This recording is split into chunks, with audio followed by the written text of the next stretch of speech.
नमस्कार,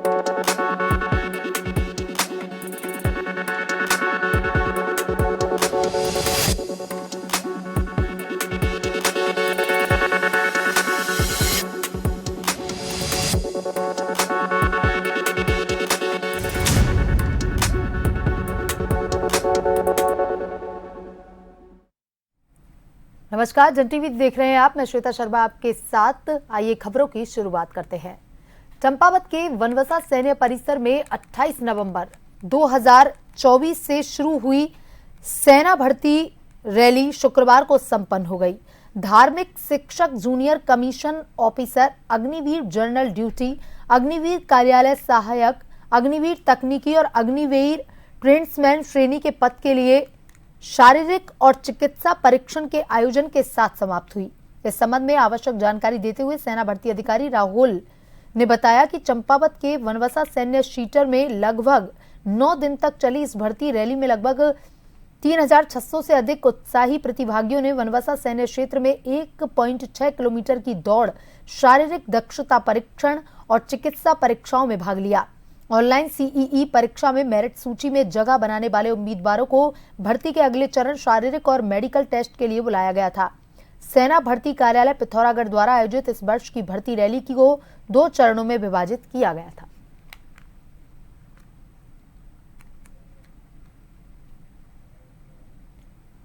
नैनीताल के भीमताल बाईपास मार्ग में रात के समय एक कार अनियंत्रित होकर के भीमताल बाईपास नाले पर जा गिरी। गनीमत यह रही कि नाले में उस समय पानी नहीं था। आसपास के लोगों ने रात के समय घायल व्यक्ति को कार से बाहर निकालकर परिवार वालों को सूचना दी। इसके बाद घायल व्यक्ति को उपचार के लिए भीमताल सामूहिक स्वास्थ्य केंद्र भेजा गया। क्रेन द्वारा कार को बाहर निकाला गया। स्थानीय लोगों का कहना है कि कार में एक ही व्यक्ति सवार था। फिलहाल कार असंतुलित होकर भीमताल नाले में जा गिरी, जिसकी घटना बाईपास में घर में लगे सीसीटीवी कैमरे में कैद हो गई।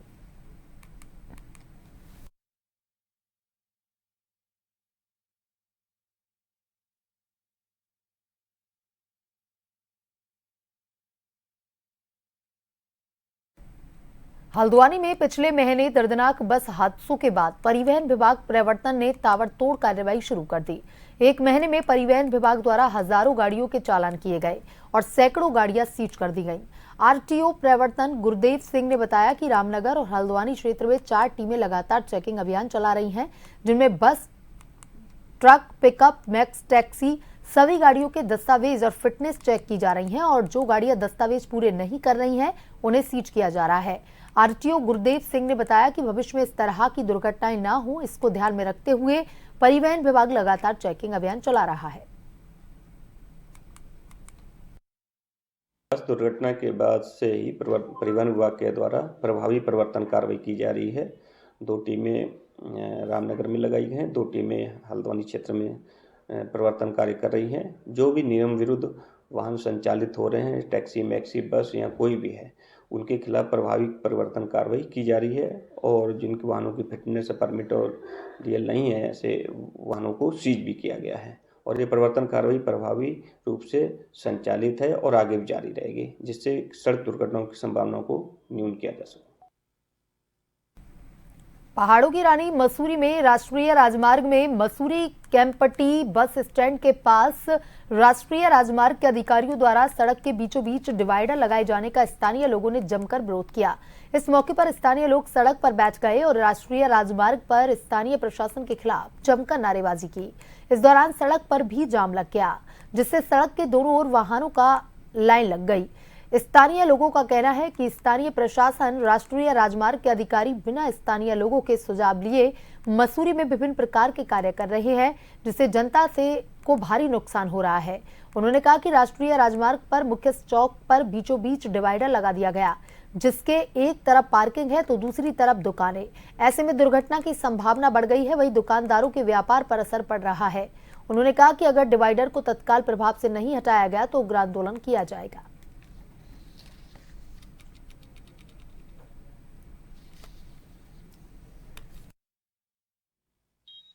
जनता के विपरीत होकर, जनता के विचारों के विपरीत होकर निर्णय लेगा तो आम जनमानस सड़कों पे आएंगे।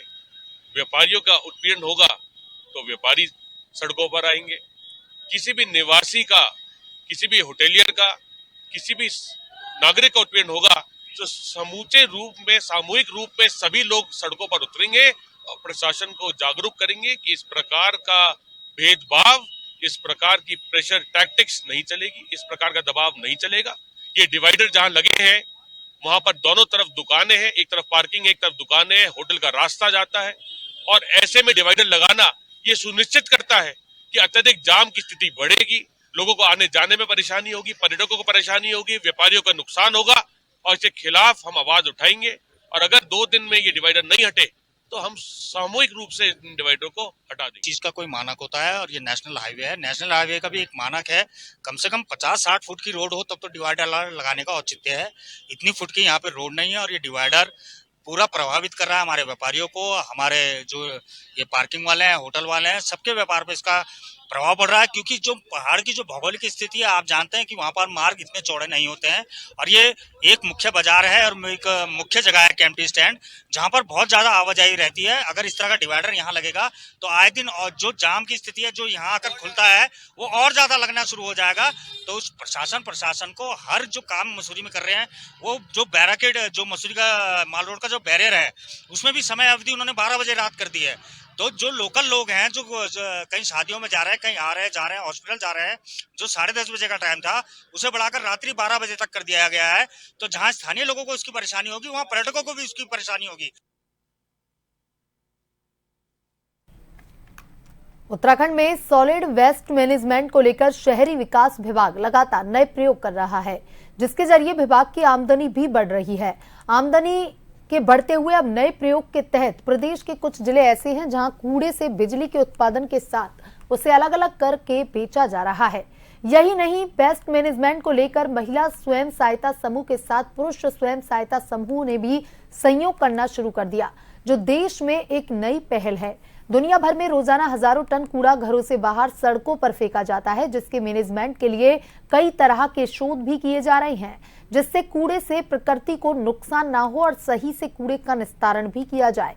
उत्तराखंड शहरी विकास विभाग ने इसी तरह की 2 नई तकनीक पर काम करना शुरू किया, जिसके जरिए जोशीमठ, रुद्रपुर और मसूरी में बेस्ट मैनेजमेंट के साथ लाभ भी कमाया जा रहा है। ये मसूरी और रुद्रपुर में जो है वो कचरे से विद्युत उत्पादन का कार्य शुरू किया गया है। ये पूरे प्रदेश में ये जो प्रयोग हुआ है ये एक अभिनव पहल मानी जा रही है। खासतौर से रुद्रपुर में हम बिजली उत्पादन बड़ी मात्रा में कर रहे हैं। मसूरी में अभी हमारा जो जनरेशन है वो कम स्तर पे है, लेकिन रुद्रपुर का जो मॉडल है वो उससे बड़े स्तर पर चल रहा है। तो उस बिजली उत्पादन के माध्यम से हम एक तरह तो कचरे का निस्तारण कर रहे हैं और दूसरी तरफ एनर्जी भी जनरेट कर रहे हैं। हाईकोर्ट ने उत्तरकाशी के भटवाड़ी रोड स्थित सुन्नी समुदाय की मस्जिद विवाद मामले में मस्जिद की सुरक्षा के लिए दायर याचिका पर सुनवाई की। कार्यवाहक मुख्य न्यायाधीश मनोज कुमार तिवारी एवं न्यायमूर्ति विवेक भारती शर्मा की खंडपीठ ने सुनवाई के लिए 16 दिसंबर की तारीख दी। उत्तरकाशी की अल्पसंख्यक सेवा समिति ने हाईकोर्ट में याचिका दायर कर कहा था कि बीते 24 सितंबर से कुछ संगठन भटवाड़ी रोड स्थित सुन्नी समुदाय की मस्जिद को अवैध बताकर उसे ध्वस्त करने की धमकी दे रहे हैं। इसकी वजह से वहां 2 समुदाय के बीच तनाव की स्थिति पैदा हो गई है, इसलिए मस्जिद की सुरक्षा के लिए आदेश राज्य सरकार को दिए जाएं।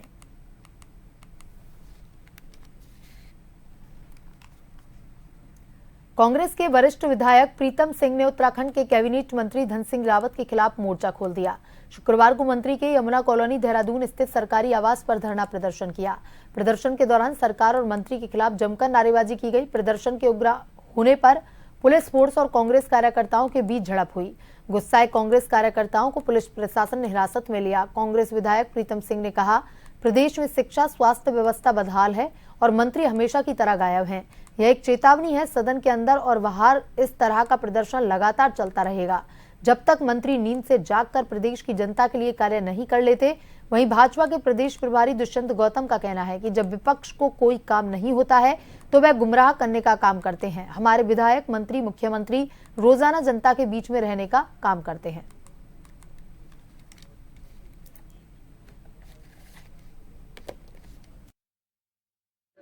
प्रदेश की जो शिक्षा व्यवस्था और स्वास्थ्य व्यवस्था है पूरी तरीके से प्रभावित है। ना शिक्षक विद्यालय में है और ना ही जो डॉक्टर्स जो है चिकित्सालयों में हैं। कई बार मंत्री से इस विषय पर कहा भी गया, उनसे अनुरोध भी किया गया, कई पत्रों पर उन्होंने निर्देश निर्गत किए, लेकिन उसका इम्प्लीमेंट नहीं हुआ। मैंने मंत्री से मिलने का प्रयास किया, लेकिन मंत्री नदारद। हालत ये है कि मंत्री जो है कभी बैठते ही नहीं है, कहाँ रहते हैं, क्या गुल खिला रहे ये पता नहीं है। तो मैंने कल ही कहा था कि मैं इस विषय को लेकर के मंत्री के आवास पर धरने पर बैठूंगा। देखिए कि विपक्ष का काम धरना प्रदर्शन, जब उन पर कोई काम नहीं होता तो यही गुमराह करने का काम करते हैं। हमारा कोई भी मंत्री, कोई भी विधायक और मुख्यमंत्री हमेशा जनता के बीच में रहते हैं। जब भी कोई आपदा आती है, परेशानी होती है, तकलीफ में, उसमें साथ में खड़े रहते हैं और सबकी उपलब्धता रहती है। लेकिन उनका काम विरोध करना है, वो विरोध के हिसाब से विरोध करते हैं। उधम सिंह नगर जिला मुख्यालय पर मुख्य बाजार क्षेत्र में चोरों ने एक मोबाइल की दुकान में सेंध लगाकर लाखों कीमत के मोबाइल चोरी कर लिए। सूचना पर पहुंची पुलिस ने मौका मुआयना किया। चोरी की वारदात दुकान में लगे सीसीटीवी फुटेज में कैद हो गई। मौके पर व्यापार मंडल के पदाधिकारी भी पहुंच गए और घटना की जल्द खुलासे की मांग की। व्यापारियों ने पुलिस की रात्रि गश्त पर भी सवालिया निशान खड़े करते हुए घटना के जल्द खुलासे की मांग की।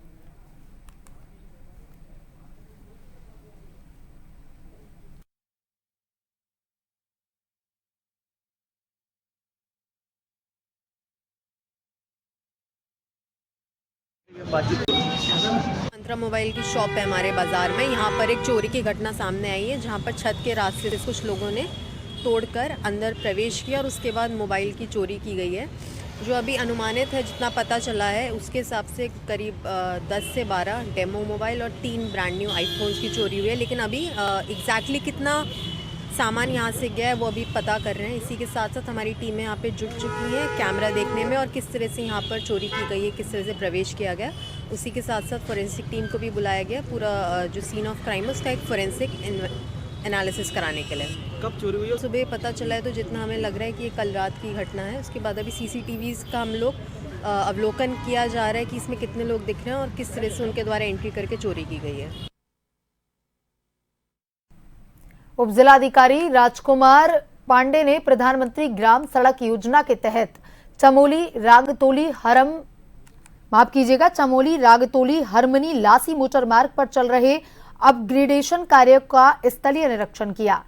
इस दौरान सड़क मोड़ों पर गुणवत्ता से हॉटमिक्स कार्य न होने, सड़क किनारे नाली व दीवार निर्माण कार्य न होने और 2 स्थानों पर कॉजवे क्षतिग्रस्त पाए गए। उप जिलाधिकारी ने कार्यदायी संस्था को निर्देशित किया कि निरीक्षण में सामने आई खामियों को 15 दिनों के भीतर ठीक करना सुनिश्चित करें और अपग्रेडेशन कार्य की गुणवत्ता का विशेष ध्यान रखा जाए।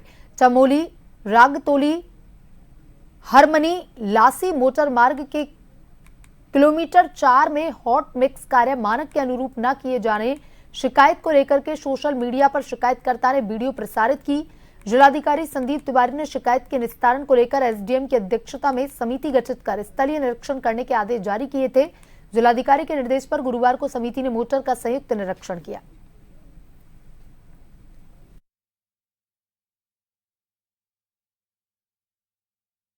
वाला क्षेत्र में बहने वाली सुसवा और एक अन्य नदी में भारी मशीनों से खनन पर रोक लगा दी।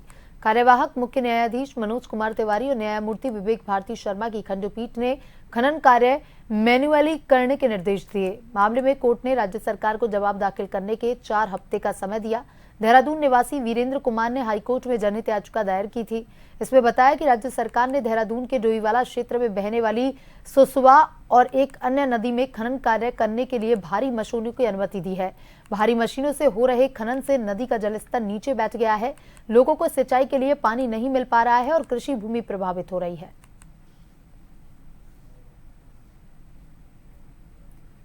हरिद्वार की श्यामपुर थाना पुलिस ने बीते दिनों रवासन नदी के किनारे हुई युवक की हत्या का खुलासा करते हुए बताया कि सट्टेबाजी की लत मृतक अभय शर्मा को हरिद्वार खींच लाई और उसके दोस्तों नीरज और नागेंद्र ने पहले रस्सी से गला दबाकर मौत के घाट उतारा और फिर चेहरे को पत्थर से कुचलकर फरार हो गए। मायापुर चौकी में प्रेस कॉन्फ्रेंस कर एसएसपी प्रेमेंद्र सिंह डोवाल ने बताया कि मृतक अभय शर्मा ने दिल्ली में एक फ्लैट बेचा। पैसों के लालच में उसके दोस्तों ने उसकी हत्या करने की साजिश रची और उसे हरिद्वार में एक तांत्रिक होने की जानकारी भी दी।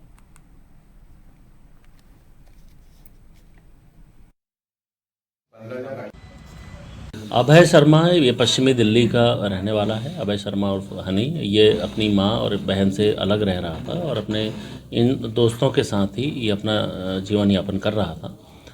एक तरीके से ये घर से बाहर निकला हुआ था, लड़ाई झगड़े की इसकी शिकायतें रहती थी, पर इसके द्वारा अभी कुछ समय पूर्व अपने पैसों के लिए अपना एक फ्लैट बेचा गया था, जिससे इसके पास करीब 30 लाख रुपए आए थे जो इसके अकाउंट पे थे। और ये जो इसके मित्र हैं ये भी इसके साथ लगातार रहते थे।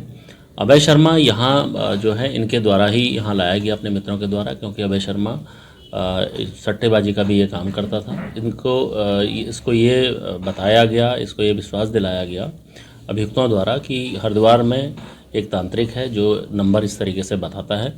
उसको एक्सप्लोर करने के लिए, उसको उनसे मिलने के लिए, उससे नंबर जानने के लिए ये लोग यहाँ आए थे और इनके द्वारा उसका फ़ायदा उठाते हुए इसकी हत्या की गई।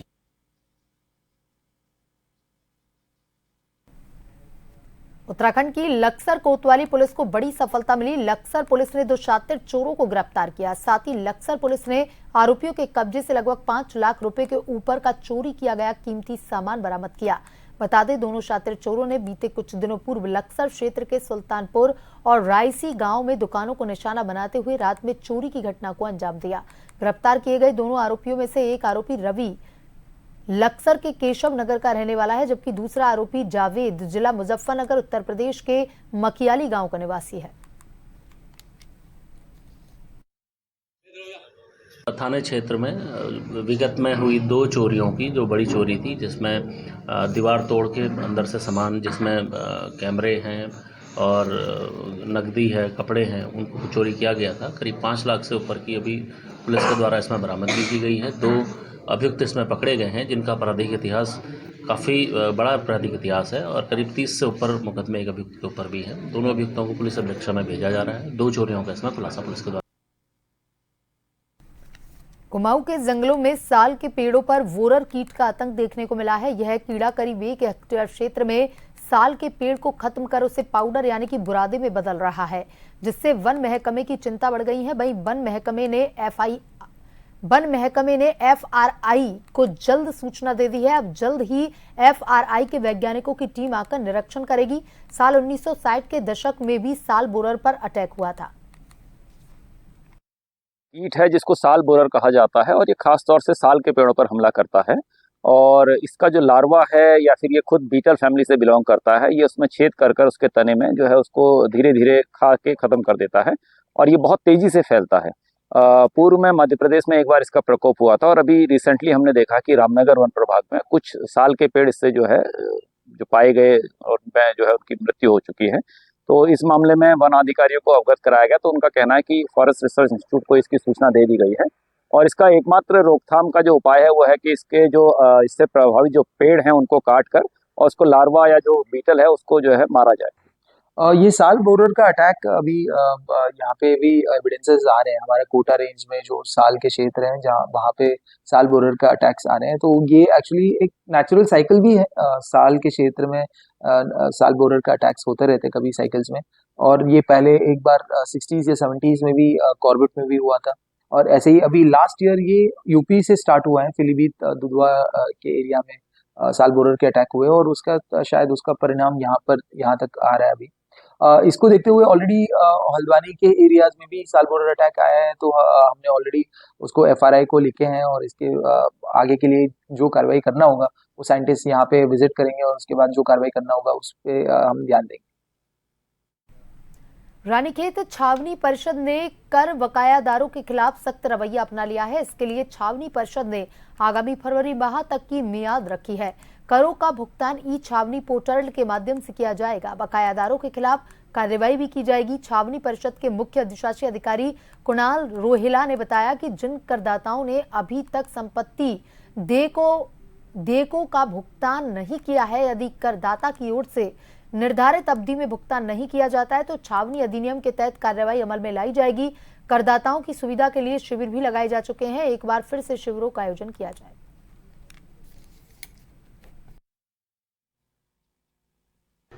कैंटोनमेंट बोर्ड का लगभग 5 करोड़ का जो कर है, जो बकाया है, विभिन्न विभाग भी हैं, राज्य सरकार के भी हैं, केंद्र सरकार के भी हैं, तो इनके लिए लखनऊ में भी मीटिंग हुई है, देहरादून में भी मीटिंग हुई है, तो राज्य सरकार से जल्द ही कर रिलीज कर दिया जाएगा। इसके अलावा लगभग 3 करोड़ जो है यहाँ रानीखेत के लोगों पे ही, शॉप्स के और जो घर हैं प्रॉपर्टी टैक्स के, उनके भी बकाया हैं, तो उनके लिए हम अलग अलग कैंप लगा रहे हैं और हम वापस जो शॉप जो रेंट नहीं पे कर रहे हैं उनकी शॉप वापस लेके री ऑक्शन भी की जाएंगी, तो इसके लिए भी हम जल्दी कार्रवाई कर रहे हैं। इसके देय के भुगतान की जो तिथि है लगभग क्या आपने रखी है?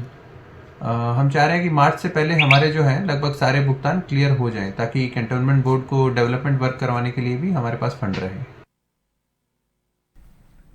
बुलेटिन में अभी तक के लिए इतना ही। बने रहिए जन टीवी के साथ। नमस्कार।